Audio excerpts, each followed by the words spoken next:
Welcome to Trending in Education. Mike Palmer here. Really excited today to follow up with someone I met IRL in real life. I was very excited. It was a few weeks ago at South by Southwest EDU. I have Matt Riley back on in the Zoomiverse. It's where we all feel comfortable these days, Mike. Exactly.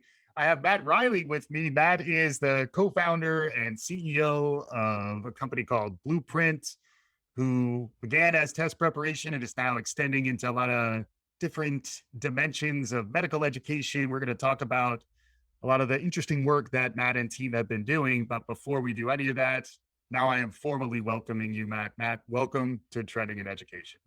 Thank you for having me, Mike. We did meet in real life on a cold, dreary day in Austin. So hopefully we'll meet in sunnier circumstances next time. But we also have many common acquaintances from past lives. So I think we had a good conversation about test prep and basketball, which I think is always a combo that goes really well together. Yeah, I already have a new podcast idea right there. So you've already demonstrated your value in the conversation, and we barely started.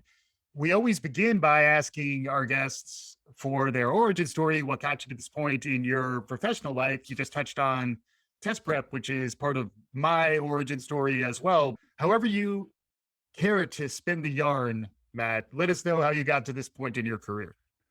Sure. How much time do we have? Yeah, I'd love to give the story of Blueprint because it has certainly been an interesting journey over the years. I started Blueprint with my co-founder back in 2005 as a wee lad fresh out of undergrad at UCLA. Go Bruins! Really?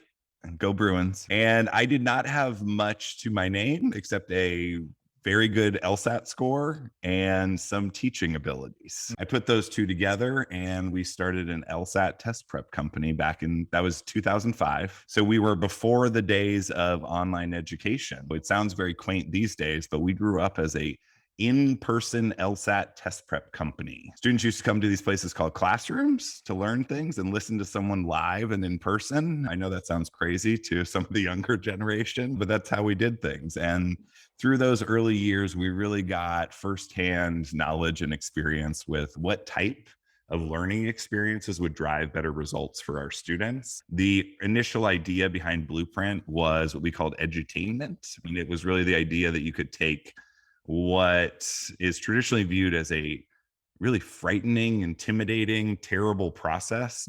This might strike you as surprising, but no one looks forward to standardized test preparation. Yeah. No one's like, I can't wait for that stage of life, specifically when you're talking about grad school and some of these really challenging exams. And so what we did is we made it fun for students. As silly as that sounds, we would infuse a lot of personality, humor, pop culture references, anything that we could do in class to keep people awake and paying attention. Yeah. And that was a means to an end. And we were able to drive really great results for our students in those early years. Yeah. Now, obviously, the company has evolved a lot, and I'll skip some of those early years, but I'd say from about 2010 until today, the challenge that we've taken on is how do you bottle up that same experience that we first did in the classroom and translate it to a digital learning environment? Mm-hmm. Our first stabs at doing that were really through high quality video production. We had the benefit of being in Los Angeles, where there are huge numbers of talented, creative folks who are willing to work with us and teach us how to make some really high quality video lectures. And then we built some software around the outsides of it.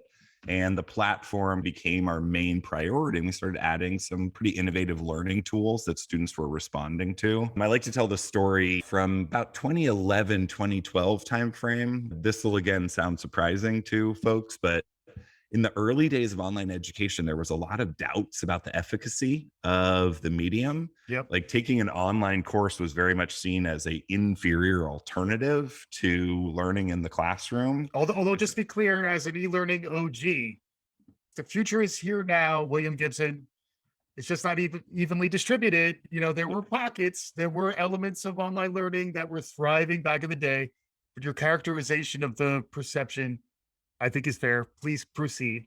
No, that's a good point. And we were one of those pockets because what we found was with our population of students, right? We're in that like early 20s, age range. The students that we work with tend to be very motivated, Yeah. intelligent, driven. There's a lot on the line. They're paying for a service And they're as well. paying for an expensive service. There's a big reward at the other end. Yeah. So it's really the perfect recipe for controlling for some of those motivational factors. And so what we found was in our early online courses, our students were actually doing as well, if not better, than the students in the classroom. And that was our big aha moment where we said, well, this is the future. Let's put all of our time and resources there.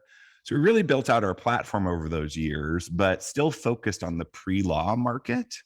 Our expansion into medical education started in 2018, and we partnered up with another test prep company that had really become popular among MCAT pre-med students. And the way I would characterize that company at the time is they had really great content, but hadn't focused as much on the delivery and the student experience. Yep. And those were the things that we had been good at.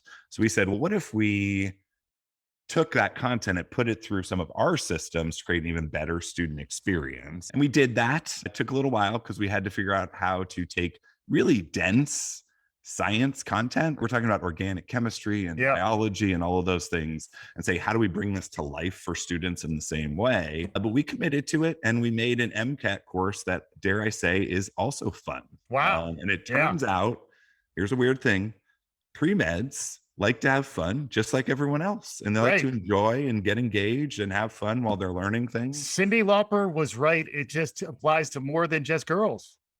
We might think about re-recording that song. I think that could come out really well. And so that really sparked our growth in the pre-med market. And now I'd say we're definitely the fastest growing. I mean, the student responses, the reaction, it's just been really amazing.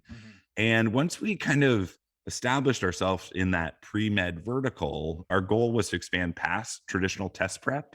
In my view, the way that the traditional education system and test prep is integrated, it's really disjointed.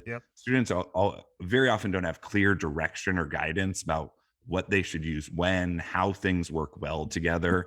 And so our goal is to kind of fix that and actually create a cohesive journey for our learners all the way from undergrad through not just reaching their career goals, but also becoming successful in those careers and giving them better training and education to support their career success and their health and well-being through that whole process, which I know is an ambitious goal, but that's our vision and what we want to do in the future. And so the way that we've done that is we've really leaned into medical education and supporting our learners with different products and services and resources through that whole career path. And I don't have to tell you, like, becoming a doctor is very challenging. Not just when you take the MCAT, but licensing exams, rotations, shelf exams, getting into residency, succeeding in residency, passing your boards. And then, oh, by the way, now you're dumped into a hospital and you need to become a thriving physician with all that comes along with that. So we've really taken on that challenge, and both through some of our organic efforts, but also through some really impactful partnerships with other med ed companies, we're now able to service our learners through that whole journey. And it's been a pretty incredible ride putting that all together.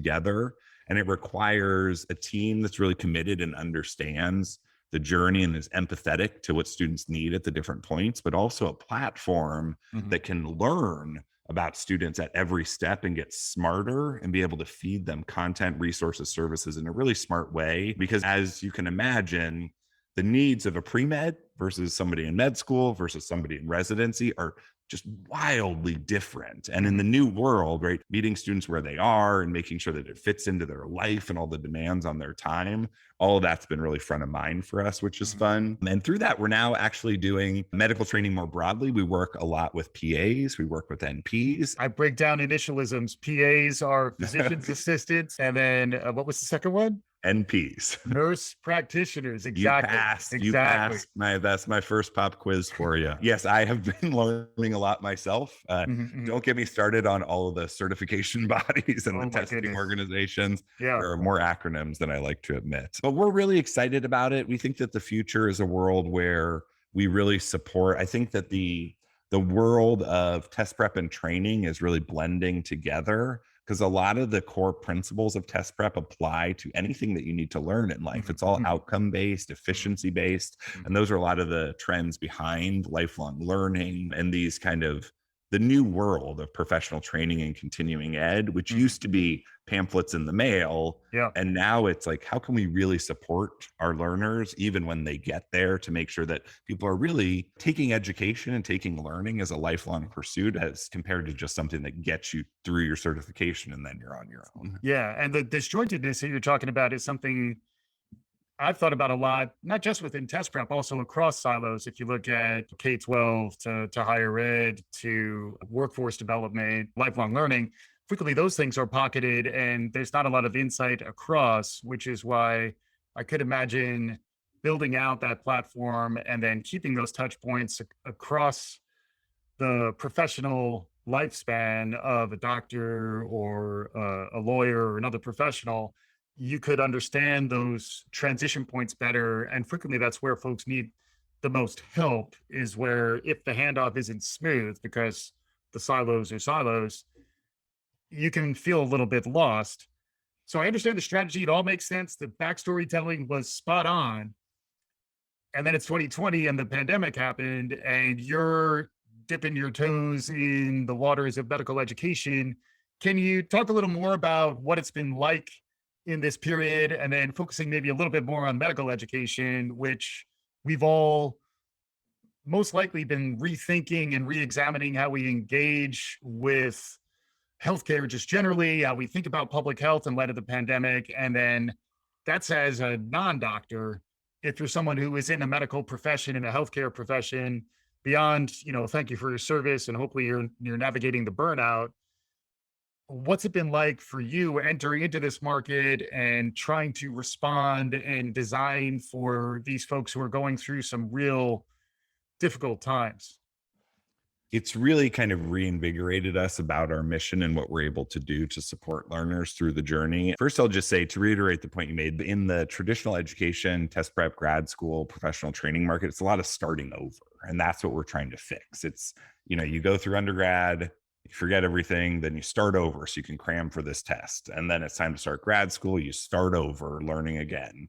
And then it's time to get certified. You've forgotten everything. So now you start over again. And that fundamentally is what we're trying to fix. And you can do that through making sure that students you're building what we think of as almost, it's analogous to a digital health profile. If you think about what your doctor can see, there's a longitudinal way that they can look at how you've done over the years, medications that you've used, everything else. Well, think of your education in the same way, right? Having a hub where everything is stored and where there's data available that makes the process more efficient at each subsequent step is the eventual goal. So in terms of COVID, the online education ecosystem, it has certainly accelerated a lot of progress, and that's been exciting. And that's been felt really, I would say, across the whole ed tech community. There's so much exciting innovation happening in a lot of different areas. So it's been a really fun time. Like a lot of areas of the world, I like to think that it didn't dramatically shift where the industry was going, but it certainly accelerated things. We probably had a decade of progress in the span of 18 months,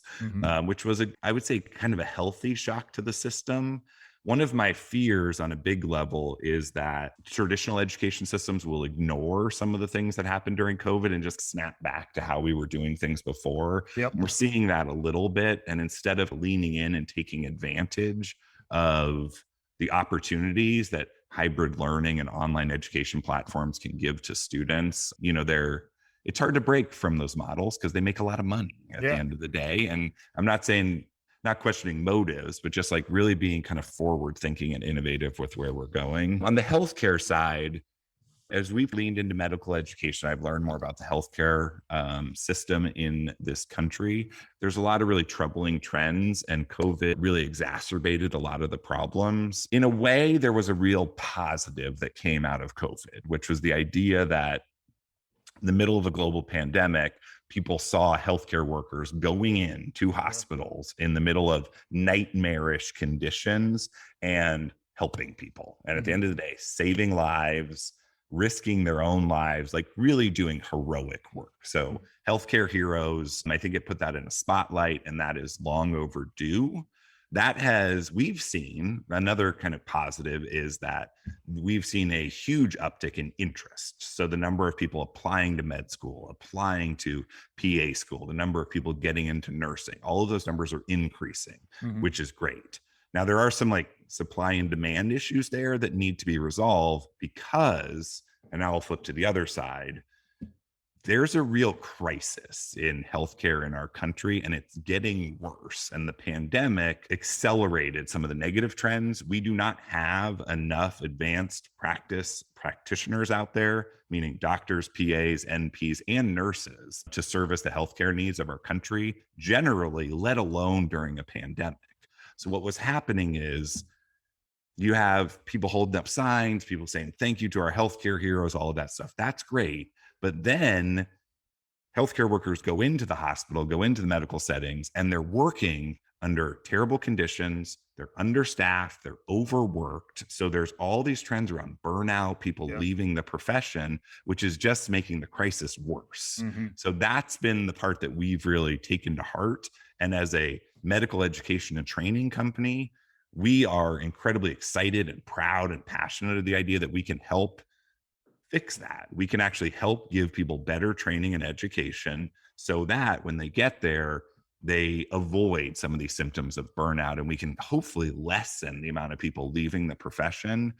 Our fundamental theory, and I believe this to my core, is that when you want people to feel successful in their career of choice, that relies on really good education and training. And again, not something that just gets them there, but something that supports them when they are there. People want to learn, people want to grow, they want to improve, they want to feel that self-satisfaction that comes from it. And the other piece to it is community.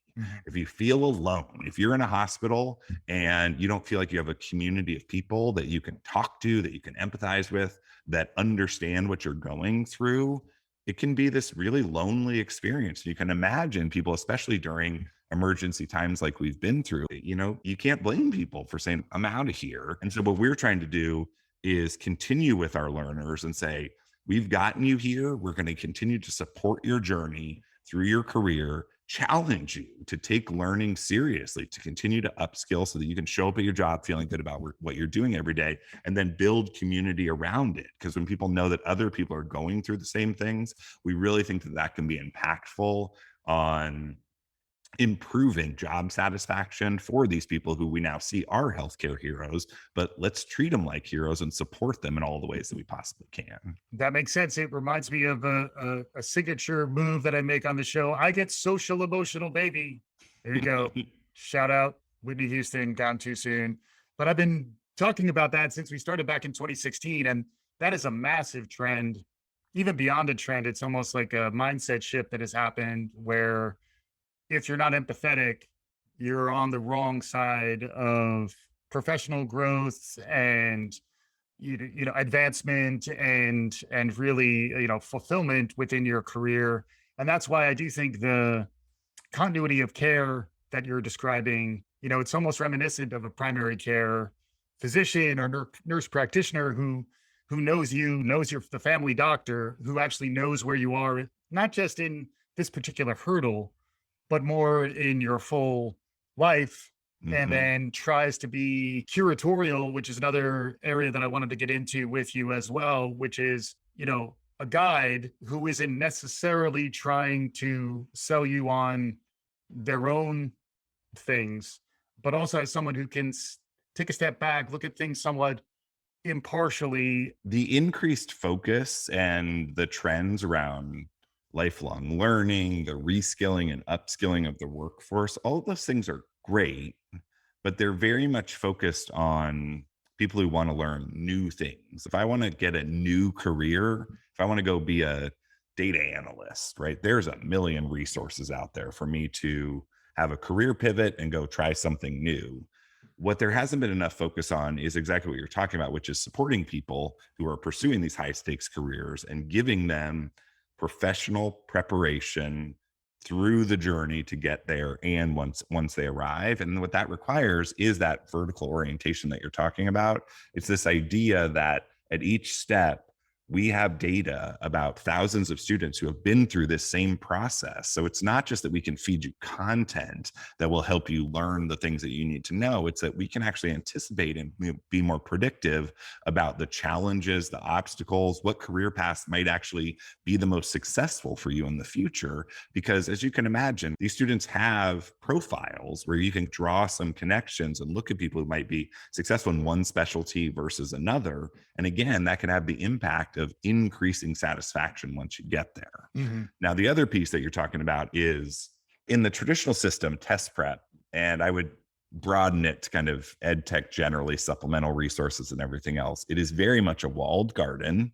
It is the old school system of it's us versus them. Use our stuff or use their stuff. And if you use their stuff, we don't want to talk to you. I think that is outdated. It's not the future. One of the great things that the internet has done over the past decade is it's led to this massive proliferation of amazing content and resources. Like the type of stuff you can use to learn now is so cool and exciting that none of this existed. Trust me, I was doing it 10 years ago, right? 10 years ago, it was like a grainy video shot by some guy against his wall in a basement.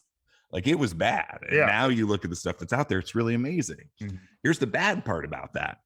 It's totally overwhelming. So if you're a student and you're thinking like, I need to learn this new skill, I want to make sure that I'm using the best resources to get through this part of my journey. If you do a Google search, how do you know what's good, what's bad, what actually produces results for students, let alone can I use these things together or in combination with each other? So what we are doing is we actually form content partnerships. So we go out there and we say, look, you have this resource for students at a particular part of the journey. We think it's very high quality and it's complementary to the stuff that we do for students. So I'm not going to tell people not to use it. They're going to buy multiple resources. Students have incredibly high standards. They're going to put together their own package. They're going to do some DIY shopping and say, I want to use this and this other thing. So we don't want to fight that urge, but rather what we want to help students do is say, we're going to aggregate the stuff that we can stand behind and say, these companies, these resources are really high quality because we've looked at all of them. And then we're going to go an extra step and say, here's how you can use them together really effectively. And we tie it all together on our study plans so that we actually are forming integrations with some of our other content partners to say, okay, you're studying for your licensing exams. You can use our practice exams and flashcards from another provider, video lectures from another provider. These are people that we work closely with, and we're not going to fight that. Rather, we're going to lean into it. And again, make sure that your experience is more efficient, as opposed to, the old world of a student waking up every day and they're like, I just paid $1,000 for all these different resources. And every morning I'm just guessing what I should be doing in what order, or I'm jotting down something on paper to say, I'm going to do this today and that tomorrow. Right. We're trying to kind of fix that pain point as well. Because we think that the momentum behind all the great resources is great. It's just we have to kind of fix it for students. Makes sense. I sometimes make the analogy, you'll appreciate this. Everyone in the world now subscribes to like 18 streaming services. I turn on the TV now, I have no idea how to watch anything. I'm like, wait, I want to watch a show, but I don't know Netflix or Hulu or Disney or any of the rest of them. And so what we're trying to do is react to that and say, let's pull it all together and make a search engine that makes that whole ecosystem easier to navigate. It reminds me of what a tutor frequently does. And a lot of the conversations around educational technology is how far can it advance to make our tutors better cyborgs effectively, or can you create a personalized AI powered rules-based adaptive engine that can be your virtual tutor? Chatbots are getting a little more smarter, mature. Yeah, they're nice. They're companions. They're not rivals just yet, although it depends on who you're talking to. Lots to talk about there, but rather than to go there, I'm curious about some of the new work you're doing around emergency medicine. I know there's something hot off the presses. You talked a little bit about some of the healthcare crises. Our listeners may not be as close to what's happening right now within medical education, but focusing on emergency medicine and try to provide that lifelong support, continuing medical education, and focusing on them in particular is something that really I was just reading about Can you catch our listeners up on what's going on there? Yes, definitely. Very excited about this. We recently, a few months ago, launched a new product line for us. We partnered back in the fall with a company called Roche Review, which was started by an emergency medicine physician named Adam Roche, a company that has an incredibly strong reputation in clinical medical education. So think of this as the really hard stuff. So we have physicians putting out content every month for learners in all kinds of different specialties that helps them through residency and passing their boards to get certified as physicians. So when we looked at these same problems that we've been talking about, what we wanted to do was come up with a solution that supports our learners as they enter the profession, but in a really holistic way, right? If you're a physician and you just want to satisfy your CME requirements, continuing medical education, there's a million options for those. There's plenty of pharmaceutical companies that will help you do that. So you have to do a certain number of hours, get a certain number of credits to maintain your certification, like a lot of professions. And there's tons of options for that.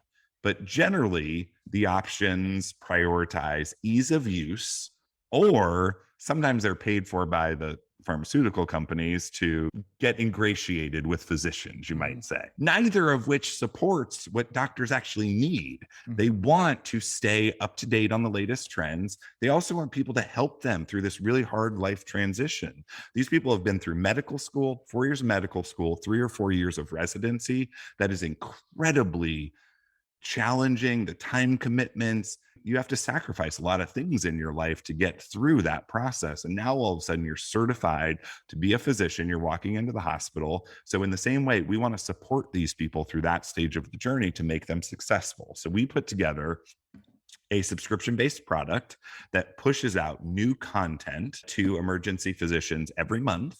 And what that content focuses on is, we'll get you your continuing ed credits. We'll do that because, you have to check the box, but we lump so much more content into that. We teach you how to be successful in a hospital setting, how to deal with insurance, billing, and coding, and these things that can really impact your career, even though they seem kind of mundane. Let's give people better training for that. On top of that, we actually lump in a lot of things related to general health and well-being. We'll do everything from exercise to a diet to healthy sleep habits to meditation. Any yoga? Yeah, I was waiting for that. Yeah. Everything in between. And we really encourage people to learn about this stuff, because that is what we view as the holistic way to help people be successful in their careers. You can't just say like, oh, you're just going to learn the medical content and ignore everything else. So we really want to be their partner and help them prepare for success in these careers. So it's a really differentiated offering. We're going to be introducing it in a bunch of different specialties and on the PA and NP side soon. And we really do believe that as this gets out into the ecosystem and this new model of professional prep, of continuing education, but a really effective, purpose-driven version of it, we think that can have the impact of lessening the burnout and the turnover that we're seeing in those professions over time. So that is one of our just primary areas of focus right now. Yeah. So I did touch on some of the emerging technology that's out there. We do like to put on our imaginary HoloLenses. What's out there that's capturing your imagination these days? Lots. It's been a busy couple of years. Your AI chatbots are one of them for me. We do very white glove service with our students. We have a lot of human intervention in their success and their progress. Parts of that we've already automated, but we're really trying to stay ahead of the curve where you can combine. In my world, having that, and maybe this is because I'm old school, I was a teacher, but I think human touch at some point is really important. But I also think there's parts of the process that you can automate, where you can work at prod students, give them gentle reminders, messaging that does increase engagement, keeps them positively engaged with some of these really challenging academic tasks. But then you also need human interaction at some point. We're watching really closely. I mean, in medical education, the world of AR, VR, and simulation is incredibly exciting. There's a few VR companies that are doing the clinical side and actually have created simulations for surgical procedures and things like that. Last year, I sat through a panel on the future of medical education. That was a big trend, moving away from these gargantuan simulation labs that they have at med schools and really putting it on a more personalized basis where people can walk through and do those on a more regular basis. So that, I think, is the future of kind of medical education and training, a core component of it. Yeah. I will tell you one of the things that we're working on, which I think is exciting and really the future of personalized learning. So I'll use a few buzzwords here. No acronyms, though. I'll try to stay away from it. So adaptive learning was all the rage for a number of years. Fundamentally, what adaptive learning does is it's backwards looking. So adaptive learning says, you've done this in the past. We're learning about you. So now we're going to react to that, right? So you got something, you got a question right. I'm going to give you a harder question, or you've gotten this type of questions wrong. So we're going to give you more questions of that type to try to fix your weakness. What we are working on is we are working on AI-driven predictive models that are forward looking. And what we're able to do right now, because we have had tens of thousands of students come through our system, so you learn, right? And the models get smarter and smarter. When a new student starts with us, we can predict with nearly 90% accuracy whether they will get any question in our whole database right or wrong. So you can say, okay, here's Joe. He took a quick assessment. Now I can run a whole search through the database and I can say with very high accuracy what they're going to get right or wrong before they ever even look at a question. And you can imagine, right? You can tie that to user strengths and weaknesses, the historical results of the question, everything else. You have some precogs in the basement. How exactly are you doing? Yeah, we keep them locked up. Throw them some snacks every once in a while. Here's the fun part, and here's the challenge. Here's where the kind of human, the education component mixes with the AI in a powerful way.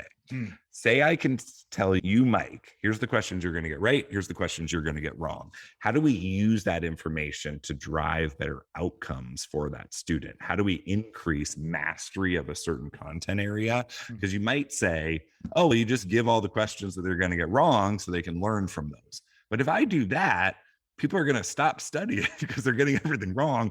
They're going to like go pour themselves a glass of wine and start looking into a new career path. That's not what we want. What we want is we want to mix the efficiency of the learning while driving more engagement. So what we're doing right now with those models is we're playing with how do you modulate the difficulty in a way that actually keeps people motivated? Is it that if you get two questions wrong, then we have to give you an easy one that we know you're going to get right to keep you feeling good, right? Do you need that kind of like positive reinforcement once in a while? Right. Or do you keep things kind of in the moderate difficulty level? Does that increase outcomes in the long run? So I think there's all kinds of, it's this move towards efficiency-based learning and how do we take all of the data and the models that we're putting together to, at the end of the day, keep people engaged so that they can drive mastery and we drive outcomes in the long run. So in our platform, that's what I'm most excited about. And then obviously medical education broadly, there's just been so much innovation. If folks are curious about anything we just talked about, where should they go? You can go to our websites. We're currently under the two brands, blueprintprep.com and roshReview.com. Put those together and you get the whole journey of medical education. We're getting close to conclusion here, Matt. It's been a wonderful conversation. Any other thoughts, any other comments, concluding remarks? I will leave you with one thing I'm excited about. There's the big ed tech conference next week, and I am actually going to a session to meet an AI chatbot in person. Wow. To have a conversation with him or her. I'm not quite sure yet. But I'm excited to see how that goes. Thank you for having me on. It's been an exciting time. If I can say anything to the audience, it's really think about supporting people who are pursuing these high stakes careers. It's not easy. It's not always glamorous, but people who work in the legal field, the medical field really impact social change in a positive way. And any more thought and effort we can put towards making those people, giving them the training, the support, the resources, the community to be successful will have an amazing impact on society overall. Awesome. I'm curious, maybe we'll get a quick follow-up on what an in real life meeting with a chatbot is like. That is intriguing. You got my wheels turning. But Matt Riley, the co-founder and CEO of Blueprint Education, Blueprint Test Prep, thank you so much for joining, Matt. Thank you for having me, Mike.